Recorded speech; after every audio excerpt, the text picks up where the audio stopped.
Welcome back to Project 613. Today we learn 4 mitzvot. Number 1, the Torah tells us it's forbidden to give misleading advice. If someone comes and asks us advice in an area that they are unfamiliar with, if we intentionally mislead them and thereby cause them to lose either money or any other area of life, then we are violating a biblical prohibition. As the verse says, do not place a stumbling block in front of a blind person.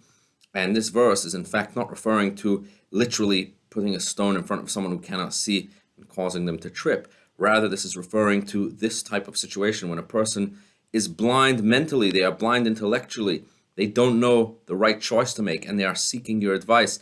If you deliberately mislead them, then that is like putting a mental stumbling block in front of them. You are causing them to make a wrong decision, and you are violating this prohibition of not putting a stumbling block in front of a blind person.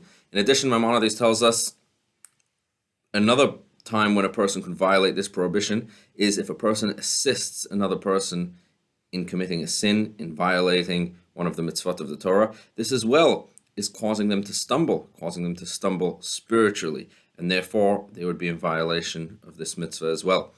The next 3 mitzvot that we learned today are all related to each other. They all have to do with the Torah's roadside assistance law, where the Torah tells us that if we see someone traveling on the side of the road, and in ancient times someone was traveling with an animal, and the animal had a heavy load on it, and the animal was suffering under the heavy load and collapsed under the load, it is a mitzvah to help assist the owner unload his animal.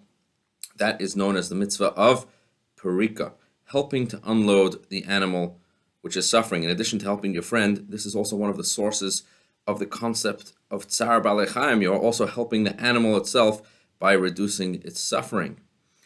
But then there is a second mitzvah. Not only do I have to help unload the animal and then I can get on my way, no, the Torah tells us additionally, once the animal is ready, then I have to help the owner reload his animal in an appropriate way. This is called the mitzvah of te'ina, helping to reload the animal.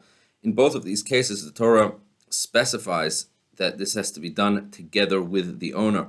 The owner cannot call someone else and say, you do the work for me while I watch or while I go to rest. Rather, of course, the owner himself has to assist, has to be working himself, and then the person who sees this needs to assist and help together with the owner. Finally, the last mitzvah that we have is the parallel prohibition, where the Torah tells us what happens if someone chooses not to help assist unloading the animal, or not to help assist reloading the animal. Well, then in addition to missing out the opportunity of doing a mitzvah, they are also violating a prohibition, where the Torah tells us, do not ignore. V'chadalta me'azov lo, the Torah says, will you ignore, will you walk away from helping your friend? No, you mustn't do that. So in addition to not fulfilling the positive aspect of actually going ahead and helping, one who ignores has also violated this additional prohibition of ignoring their friend when they need help. Have a wonderful, wonderful day.